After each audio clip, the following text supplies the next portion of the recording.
श्री शिवाय दोस्तों। जीवन सुख दुख की धूप छाप से भरा है।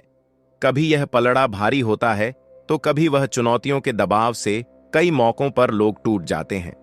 वे महसूस करते हैं कि जितनी परेशानियां सामने हैं उनका वे मुकाबला नहीं कर पाएंगे। कई मर्तबा लोग सोचने लगते कि वे दुनिया के सबसे कम नसीब इंसान है, लेकिन ऐसी की समस्याओं से हारना नहीं चाहिए।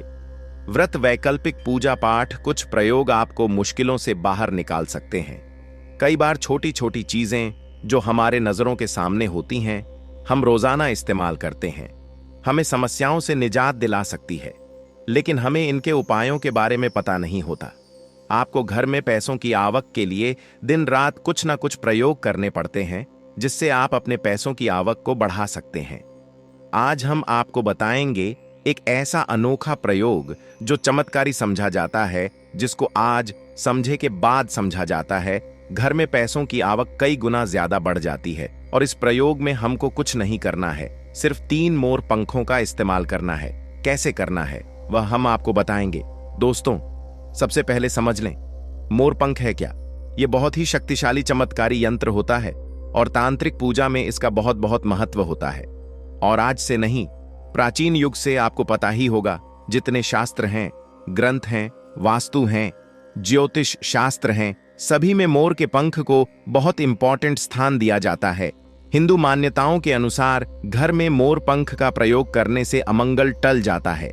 विशेष रूप से कहा जाता है कि मोर पंख से दुरात्माएं पास नहीं। मोर पंख को भगवान श्री कृष्ण ने अपने मुकुट पर स्थान दे सम्मान दिया। वास्तु के अनुसार मोर पंख घर से अनेक तरह के वास्तु दोष को दूर करता है और मोर पंख सकारात्मक ऊर्जा को अपनी तरफ खींचता है। जो ऋषि महर्षि थे, उन्होंने मोर पंख की कलम से ही बड़े बड़े ग्रंथ लिखे हैं। मोर पंख की उपयोगिता बताने लायक नहीं है, क्योंकि आयुर्वेद में भी इसका अच्छा खासा महत्व होता है और शास्त्रों के अनुसार संध्या नाम का एक स्वर्ग पर उसने अधिपत्य कर लिया था, देवताओं को बंदी बना लिया था। तभी भगवान ने असुर को मारने की एक योजना बनाई और योजना के अनुसार सभी देवी देवता और सभी नवग्रह एक मोर के पंखों में विराजित हो गए। इसके बाद मोर शक्तिशाली हो गया, उसने संध्यासुर का वध कर लिया। तभी से मोर को और भी पूजनीय और पवित्र समझा जाने लगा। आगे बढ़ने से पहले आपसे रिक्वेस्ट करते हैं कि वीडियो को लाइक जरूर करिएगा, दोस्तों को कर दीजिएगा, और अगर आपने अभी तक चैनल को सब्सक्राइब नहीं किया है तो चैनल को सब्सक्राइब करके बेल आइकॉन जरूर दबाइएगा। दोस्तों, सिर्फ ऋषि मुनि और राजा महाराजा ही नहीं, बल्कि भगवान श्री कृष्ण के क्या कहने। आपको भी पता है कि कृष्ण कन्हैया को मोर पंख बिना अधूरा समझा जाता है, उन्हें मोर मुकुट वाला कहा जाता है। उनके मुकुट में मोर पंख के बिना वह कभी रहते नहीं थे। इसका कारण भी यह था कि बचपन से ही उन माता ने उन्हें मोर पंख धारण करवाया था, क्योंकि मोर पंख से कालसर्प दोष दूर होता है और श्री कृष्ण भगवान को कालसर्प दोष था। दोस्तों, सिर्फ हमारे धर्म में ही नहीं, बल्कि एशिया के बहुत सारे देशों में मोर पंखों को अध्यात्म से जोड़कर देखा जाता है। आपने सुना होगा, वह प्रेम, प्रतिष्ठा, धीरज और स्नेह का सूचक है। और मैं मोर पंख की बहुत महत्ता बताई गई है। जब हम बौद्ध धर्म की बात करें तो समझा जाता है इसमें मोर अपने सारे को खोल देता है, इसीलिए उसके पंख विचारों और मान्यताओं में खुलेपन का चिन्ह समझे जाते हैं। जब हम ईसाई धर्म की बात करते हैं तो मोर के खूबसूरत पंख जन्नत के दरवाजे के बाहर अद्भुत शाही बगीचे का चिन्ह समझे जाते हैं। और जो ग्रीस के लोग होते हैं, वह मोर के पंखों को स्वर्ग और सितारों की निगाहों के साथ जोड़ते हैं। हमारे मोर को धन की देवी, लक्ष्मी विद्या की देवी, सरस्वती, कृष्ण कन्हैया, गणपति, कार्तिज्ञ, इन सभी से जोड़कर देखा जाता है। और लक्ष्मी सौभाग्य, खुशहाली, धन धान्य और संपन्नता का चिन्ह समझा जाता है। मोर के पंखों का प्रयोग लक्ष्मी की इन्हीं विशेषताओं को हासिल करने के लिए किया जाता है। और मोर पंख को अगर बांसुरी के साथ आप अपने घर में रखते हैं तो रिश्तों में प्रेम का रस घुल जाता है। हमारा घर मंदिर की तरह होता है। अगर उसमें रहने वाले सदस्य रोज आपस में झगड़ा करने लगे तो यह अपवित्र सा लगने लगता है। इसके कई कारण हो सकते हैं। सबसे बड़ा कारण होता है घर में अत्यधिक नकारात्मक ऊर्जा का प्रवेश करना। अब सवाल उठता है कि घर में अगर नकारात्मक ऊर्जा बढ़ गई है तो इसको दूर कैसे किया जाए। इसका प्रवेश अगर हो गया है तो इसको बाहर कैसे करें? इसके लिए हमने आपको जन्माष्टमी के दिन भी एक प्रयोग बताया था कि मोर के पंखों आरती के बाद आप अपने घर पर खूब हवा में हिलाएं। इससे आपके घर की जितनी नकारात्मक ऊर्जा है वह आपके घर से बाहर हो जाएगी। आपको यह रोज ही करना चाहिए, सिर्फ एक दिन नहीं। मोर पंख को अगर आप अपने घर के अंदर हाथों से ऊपर से नीचे फहराते हैं तो आपके घर के आसपास की जितनी नकारात्मक ऊर्जा है वह घर से बाहर चली जाती है, और जिस घर में सबसे ज्यादा सकारात्मक ऊर्जा होती है वहीं माता लक्ष्मी का प्रवेश जल्दी होता है। इसी बात को रखते हुए आज हम आपको बताएंगे कि घर में वह कौन सी 3 जगह है जहां पर आपको मोर पंख जरूर रखना चाहिए, और इन जगहों पर अगर आप मोर पंख रख देते हैं तो आपके घर में भी सबसे अधिक सकारात्मक ऊर्जा बनी रहेगी। तो साक्षात लक्ष्मी जी आपके घर जरूर आमंत्रित होंगी। आप किसी भी शुभ दिन मोर का यह पंख लेकर के घर के किसी ऐसे स्थान पर सबसे पहले लगा दें जहां पर आने जाने वाले लोगों की नजर सबसे आधा पड़ती है। असल में मोर का पंख नकारात्मक ऊर्जा को अवशोषित करता है, यानी कि ऑब्जॉर्ब करता है। इसलिए आपको इसको ऐसे स्थान पर लगाना चाहिए जहां यह सभी को नजर आए। मोर के पंख के यह प्रयोग न सिर्फ आपको बल्कि आपके घर के सदस्यों के जीवन में भी सुख और समृद्धि जरूर लेकर आएंगे। यह प्रयोग आप अपने घर पर किसी भी शुभ दिन से शुरू कर सकते हैं। और दोस्तों, अभी तो गणेशोत्सव का माहौल चल रहा है। ऐसे अनंत चतुर्दशी के पहले, गणेशोत्सव पूर्ण होने के पहले आप अपने घर पर अगर इसको लगा देते हैं तो समझा जाता है सरस्वती माता के उपासक होते हैं या फिर विद्यार्थी होते हैं। वह पुस्तकों के बीच अगर मंत्रित करके मोर पंख को रख ले तो पूरा लाभ उठा सकते हैं। अगर आप मंत्र सिद्ध करते हैं, तांत्रिक पूजा आदि करते हैं तो उस जपने वाली माला को समझा जाता है। मोर पंखों के बीज आप रखते हैं तो आप मंत्र सिद्धि बहुत ही जल्दी होती है।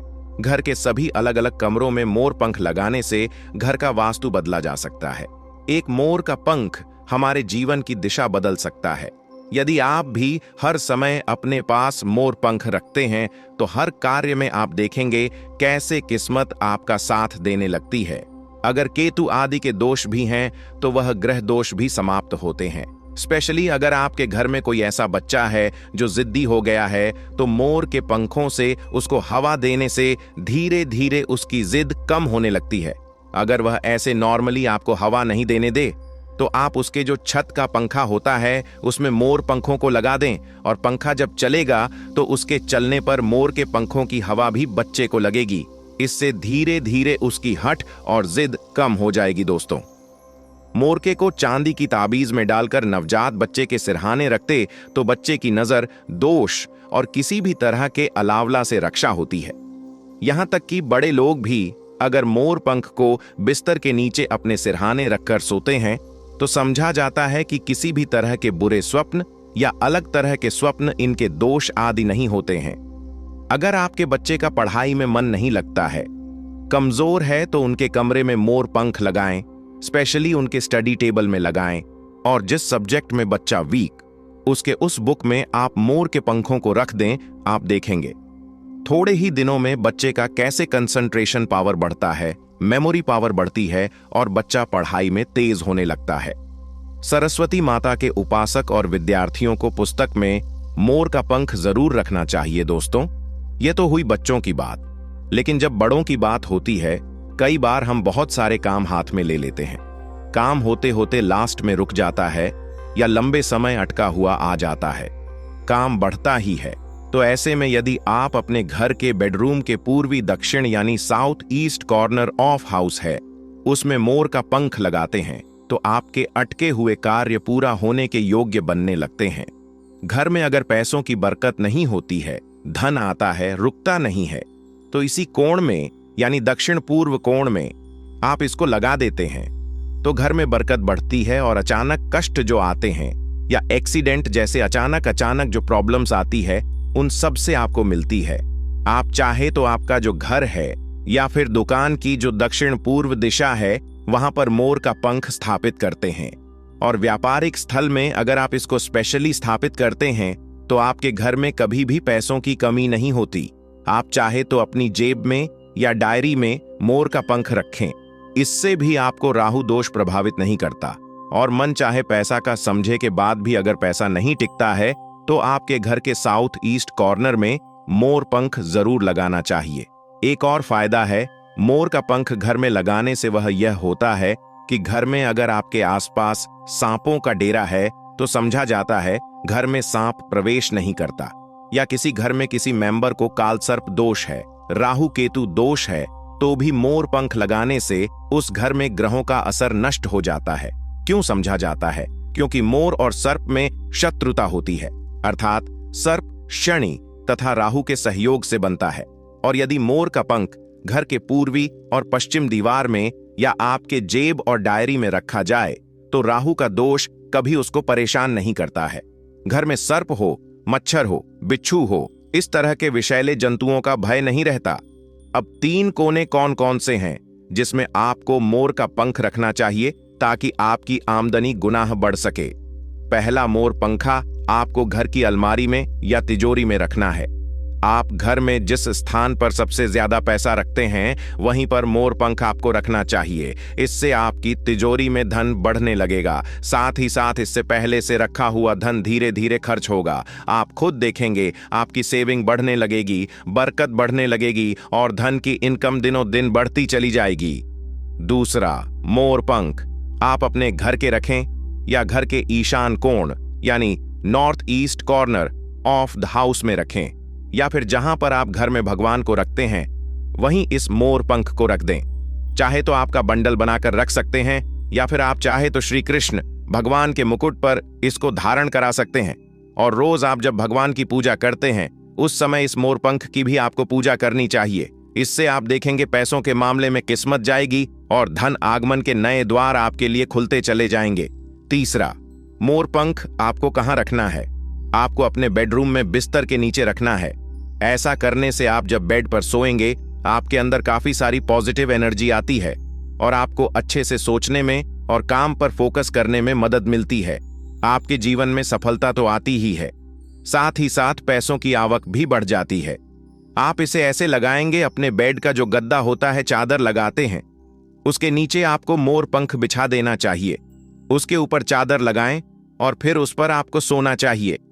आप यदि अपने घर के मुख्य द्वार पर 3 मोर पंख लगा लेते हैं, और दोस्तों यह जो गणपति विसर्जन होने वाला है अनंत चतुर्दशी को, उसके पहले आप यह छोटा सा काम है। वैसे क्या करना है? 3 मोर पंख और एक छोटी सी भगवान गणेश जी की प्रतिमा मुख्य द्वार पर स्थापित कर लें। आप चाहे तो चित्र भी स्थापित कर सकते हैं। अगर आपके पास गणपति देव की प्रतिमा नहीं है या आप अफोर्ड नहीं कर सकें तो ऐसे लगा दें। आप देखेंगे जिस घर में आप रहते हैं उस घर का वास्तु दोष दूर हो जाता है। साथ ही साथ किसी की बुरी नजर भी आपके घर पर नहीं पड़ती है। दोस्तों, कुछ लोग अक्सर कहते हैं कि ऐसे गणपति देव की प्रतिमा लगानी चाहिए कि मुख्य द्वार के आगे और पीछे सेम साइंस की देव की प्रतिमा होनी। आपको हम बता दें, ऐसा कुछ भी सच नहीं है। यह सिर्फ एक भ्रांति है जो कुछ साल पहले फैला दी गई थी कि जहां भी मूर्ति लगाए गणपति देव की, वहां पर आपको आगे और पीछे गणपति देव की सेम साइंस की मूर्ति लगानी पड़ती है, क्योंकि गणपति देव की पीठ में दरिद्रता का वास होता है। ऐसा कुछ भी नहीं है। गणपति देव उतने ही पवित्र हैं आगे से जितने पीछे से हैं, इसलिए कभी भी मन किसी तरह का वहन विचार ना करें। हमेशा गणपति देव की एक प्रतिमा आप अपने मुख्य द्वार पर लगाएं। आप किसी भी राजा महाराजा के महलों में जाकर देखिए या किसी भी प्राचीन इमारतों में जाए, सब जगह एक ही साइड में गणपति देव की प्रतिमा लगाई जाती थी। कोई भी अंदर की ओर प्रतिमा नहीं लगाते हैं। इसलिए अपने घर के मुख्य द्वार पर एक गणपाठी देव की छोटी सी प्रतिमा लगाएं, उसके साथ 3 मोर पंखों को लगाएं और फिर देखें घर में कैसा माहौल होता है। तो दोस्तों, ये प्रयोग जरूर कर लीजिए। आज के लिए बस इतना ही। दोस्तों, अगर आपको ये वीडियो पसंद आया है तो वीडियो को लाइक करिएगा, दोस्तों को शेयर जरूर करिएगा। क्या करना है, जो कागज आपने लिया है, ठीक है ना, उस कागज के ऊपर आपको अपने शत्रु का नाम लिखना है। अगर का नाम पता है तो मान लीजिए, शत्रु का नाम पता ही नहीं है, या शत्रु बहुत हैं या गुप्त शत्रु हैं जिनके बारे में आप जानते ही नहीं, क्योंकि देखिए गुप्त शत्रु का कोई पता नहीं लगा सकता। बहुत सारे कम ऐसे लोग हैं जिन्हें पता होता है कि हाँ, गुप्त शत्रु हैं। हमारे यह पता लग जाता है किसी तरीके से। आधे से ज्यादा केस में गुप्त शत्रु के बारे में पता ही नहीं चलता है। इसलिए आप नाम ना लिखकर शत्रु या गुप्त शत्रु लिखेंगे पर्ची पर तो आपको ज्यादा लाभ होगा।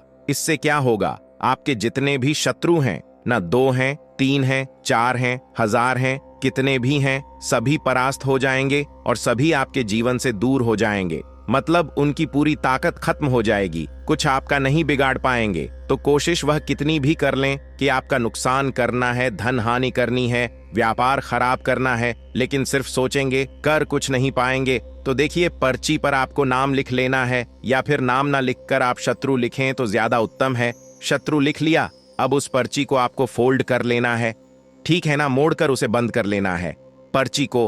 अब जो माचिस है आपके पास, उस माचिस के अंदर इस पर्ची को, इस सफेद रंग के कागज को जिस पे आपने शत्रु लिखा है, उस पर्ची को आपको रख लेना है।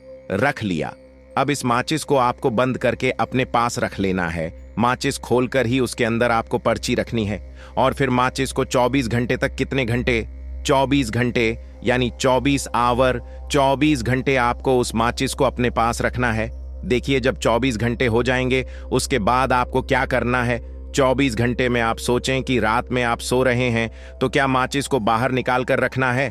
नहीं, सोते समय भी उस माचिस की डिब्बी को अपने पास रखना है, ठीक है ना। अपनी पॉकेट में आप रख सकते हैं, तकिया के पास रख सकते हैं, कहीं भी रखिए, रखना अपने पास। जब 24 घंटे हो जाएंगे, उसके बाद अगले दिन आपको क्या करना है कि सुबह उठना है।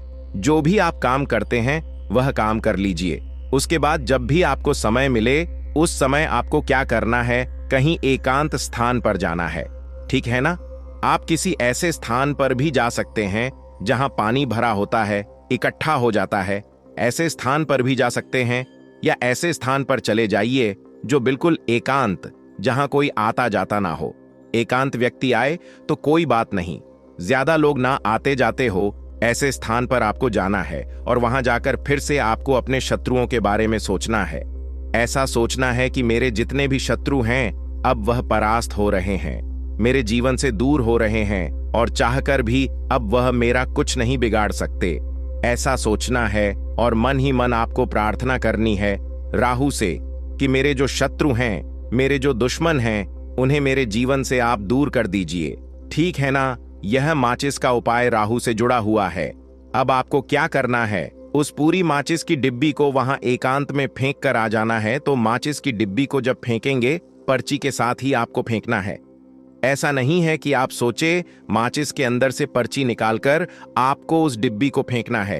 पूरी की पूरी डिब्बी ऐसे ही फेंक कर आ जाना है, तीली के साथ, पर्ची के साथ, पूरी माचिस। और फिर पलटकर आपको नहीं देखना है, सीधे अपने घर पर आइए, हाथ पैर धो लीजिए। बाकी आपको कुछ भी करने की जरूरत नहीं है। कितनी यह उपाय करना है, सिर्फ एक बार करना है, ज्यादा बार यह उपाय नहीं करना है, सिर्फ एक बार। तो किसी भी दिन आप यह उपाय करिए।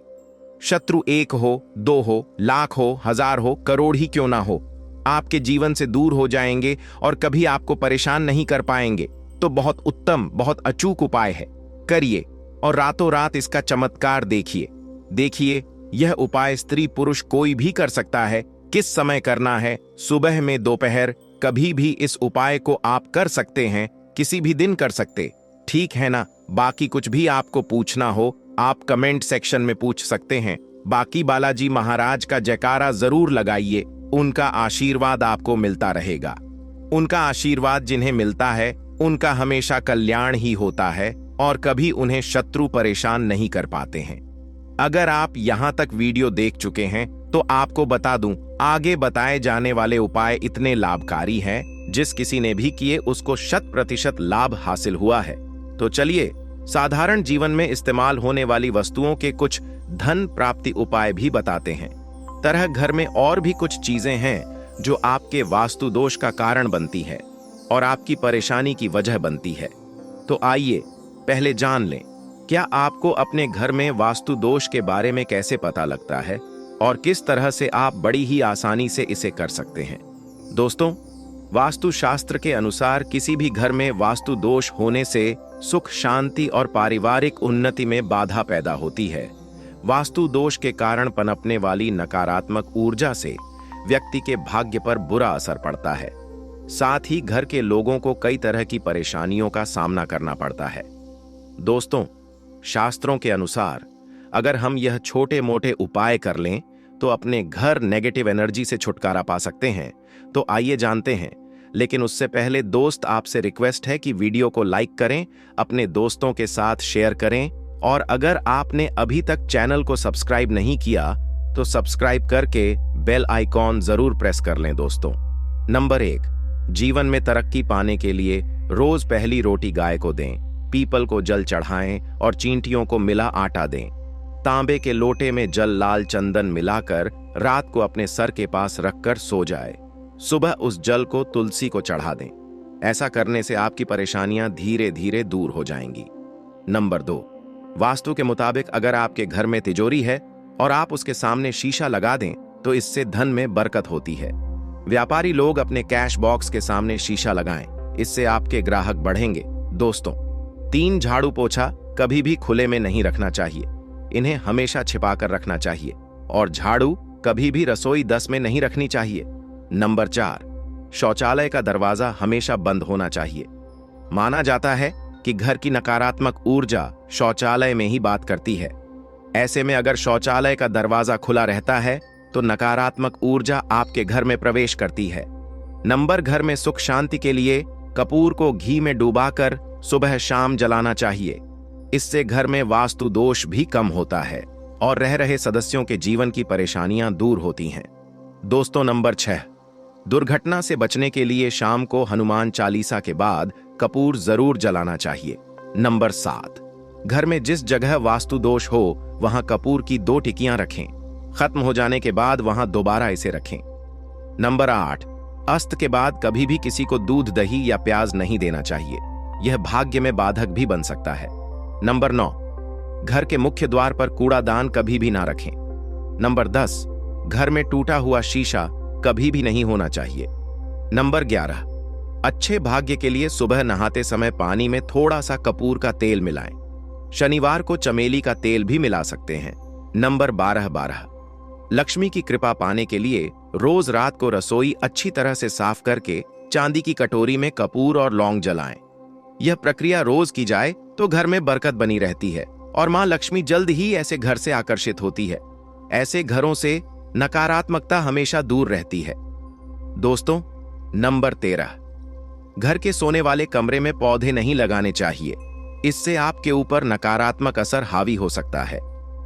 नंबर 14, घर में पौधे लगाते समय पानी में सेंधा नमक डालें। सादे नमक का भी आप उपयोग कर सकते हैं, लेकिन दोस्तों ज्यादा फलदायी होता है। आपको शुभ फल जल्द ही हासिल होंगे। दोस्तों, घड़ी की सही दिशा आपके जीवन को भी सही रास्ता दिखाने में मदद कर सकती है। इसके अलावा कैलेंडर को किस जगह लगाना चाहिए और किस जगह पर नहीं, यह भी हम जानेंगे। सबसे पहली बात जिसकी हम बात करेंगे वह है दोस्तों, घड़ी का आकार यानी घड़ी की शेख। दोस्तों, शास्त्र के अनुसार गोलाकार की घड़ी या अंडाकार घड़ी सबसे उत्तम मानी जाती है, पर आजकल देखा जा रहा है कि बाजार में कई तरह की घड़ियां मौजूद हैं जिसमें घर के सदस्य या भगवान की तस्वीरें और फोटो भी लगी होती हैं। लेकिन दोस्तों, आपको बता दें कि घड़ी के साथ तस्वीरें लगाना बिल्कुल भी सही नहीं है। इससे आपके घर के सदस्यों के जीवन पर समय का असर देखने को मिल सकता है। और की तस्वीर घड़ी में बिल्कुल भी नहीं लगानी चाहिए, क्योंकि भगवान की तस्वीर को रोज धूप, दीप, अगरबत्ती और पूजन की आवश्यकता होती है और घड़ी तो कई महीनों तक धूल में पड़ी रहती है। इससे भगवान का अपमान होता है और यह शुभ नहीं माना जाता। हो सके तो घड़ी का आकार गोल और अंडाकार ही पसंद है।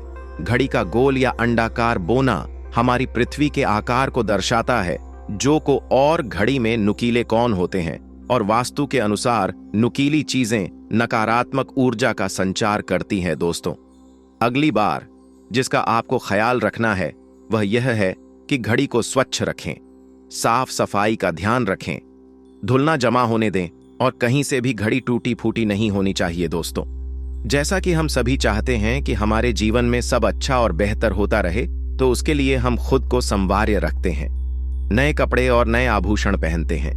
उसी तरह अपने घर की घड़ी को स्वच्छ और नए जैसा ही रखना चाहिए। यह कहीं से भी टूटी फूटी नहीं होनी चाहिए। समय समय पर घड़ी पर छड़ी धूल और जालों को साफ करते रहें, जिससे आपका भाग्य भी धुंधला नहीं पड़ेगा। दोस्तों, कई घरों में आदत होती है कि पुरानी गाड़ी को बनवाकर ही चलाते रहते हैं। एक जगह नई घड़ी आई तो पुरानी किसी और जगह लगा देते हैं। कृपया ध्यान रखें, घर में पुरानी या फिर टूटी हुई या धूल चढ़ी हुई और बंद गाड़ी तो बिल्कुल भी ना रखें। क्यों? इससे घर में नकारात्मकता और दरिद्रता का वास होने लगता है। बंद पड़ी घड़ी को घर में रखने से व्यक्ति के जीवन में नए अवसर नहीं आते और वह अपने कार्य में सफलता हासिल नहीं कर पाता। अगली बार जिसका आपको ध्यान रखना है वह है घड़ी की सही दिशा।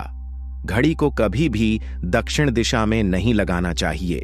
करेगी बल्कि कि बहुत तेजी से धन को लाने का काम करेगी। मतलब धन में वृद्धि होती चली जाएगी, पैसा बहुत साथ आपका बढ़ता चला जाएगा। साथ ही साथ घर में कभी बीमारियां प्रवेश नहीं करेंगी, क्योंकि जहां पर दीपक में हल्दी ले ली जाती वहां कभी नेगेटिव ऊर्जा नहीं रुकती है और नजर दोष से भी ऐसा घर बचा रहता है और घर में बीमारियां नहीं आती हैं। चलिए बात कर लेते हैं हल्दी से ही जुड़े दूसरे उपाय की, जो कि आपको आपके भाग्य का साथ दिलाएगी। देखिए, हल्दी जो है वह बहुत चमत्कारी है। हालांकि यह आपकी रसोई घर में आपको बहुत आसानी से मिल जाएगी, आपके किचन में रखी होगी, लेकिन इसके कितने बड़े बड़े उपाय हैं यह बहुत कम लोग जानते हैं।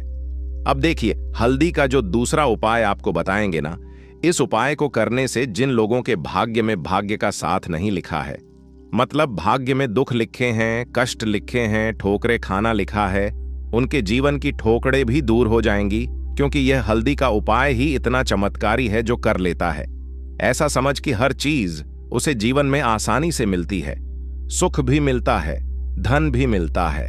और जिसके बारे में आपने सोच रखा कि मुझे तो यह चीज मिलने वाली नहीं है, मेरे तो भाग्य में दुख लिखे हैं, तो ऐसा समझ लीजिए भाग्य के लिखे दुख भी बदल जाते हैं जब हल्दी का यह उपाय आप करते हैं। और उपाय इतना सरल है कि करने के लिए आपको इसमें ज्यादा कुछ नहीं लेना है, सिर्फ और सिर्फ आपको यहां पर लेनी है एक चुटकी पीसी हुई हल्दी। अब अगर पाउडर के में है, मतलब पीसी हुई हल्दी का चूरा है, तो वह गांठ वाली साबुत हल्दी है तो पीसकर उसका पाउडर बना लें। अब यह चुटकी हल्दी आपको सबसे पहले तो जल में डालकर स्नान करना है। हल्दी वाले पानी से आपको नहाना है। इससे आपको आपके भाग्य का साथ मिलेगा और भाग्य में लिखे हुए दुख, कष्ट, तकलीफें सब कुछ आपके जीवन से दूर हो जाएंगी।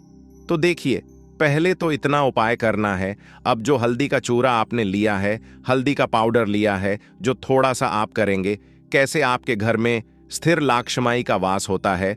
तो देखिए, अष्टमी की जो पूजा होती है यह लौंग के बिना अधूरी होती है। कार्तिक के दिनों में मां दुर्गा के सामने अपने घर के मंदिर में ही माता रानी के 2 फूल वाली लौंग और 1 कपूर जरूर से चढ़ाएं, उनको अर्पित करें और अपने जीवन के सारे दुखों को, सारे कष्टों को कह दें। ऐसे समय के आपके जीवन से मां दुर्गा सभी दुखों को दूर कर देंगी। तो अब बात करें अगले महत्वपूर्ण और प्रभावशाली उपाय के बारे में। तो दोस्तों, 1 जनवरी 2026 गुरुवार पौष तृतीया तिथि के दिन करें तुलसी की मिट्टी वाला। यह एक उपाय भगवान श्री हरि विष्णु और माता लक्ष्मी जी के आशीर्वाद से जीवन के हर तुरंत मिल जाएगी। आपको मुक्ति, आपकी हर मनोकामना होगी पूरी और दोस्तों खुशियों से भर जाएगा। आपका घर बन जाओगे, आप करोड़पति। क्योंकि दोस्तों, इस बार गुरुवार पौष तृतीया तिथि के दिन बहुत सारे शुभ योगों का निर्माण हो रहा है, जो कि कई वर्षों बाद आया है। इसीलिए दोस्तों, इस दिन का महत्व बहुत ही ज्यादा बड़ा होता है और इस दिन आप लोगों को यह तुलसी की मिट्टी वाला उपाय जरूर करना चाहिए, जो कि पंडित जी ने अपनी अभी की ही कथा में यहां पर बताया हुआ है। तो दोस्तों, इसको आपको कैसे करना है, कब करना है, कहां पर करना है और उपाय को करते समय आपको किन किन बातों का ध्यान रखना है,